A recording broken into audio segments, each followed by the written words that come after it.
Okay, so what we're doing today is habitat's good, and it's good to build habitat, but when you get done building it, you have to maintain it.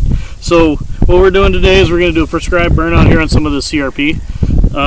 What we got is starting to green up already with brome grass, and the fire is to set back this cold season brome grass so that our native grasses that we have here can get thicker, taller, and it's better grass for wildlife. It gives more plant diversity with the fire, and the native grasses have a little bit of backbone, so they handle the winter a little bit better, so it's better winter cover in the winter too.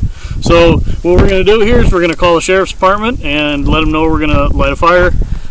We have a ranger with a sprayer on it and a couple of hand sprayers, and Dagan and Hyde are both here. They're my burn crew, and wish us luck. Hopefully everything goes well, and we'll probably show you a little bit of fire here in a little bit. Yep, we're gonna do a prescribed burnout here. As you can see, we do all the work. We're back burning the downwind side. This is our head fire. It's getting out of control.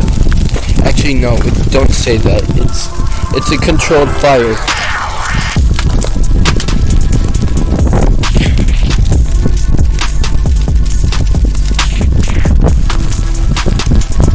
It burned this in like seconds.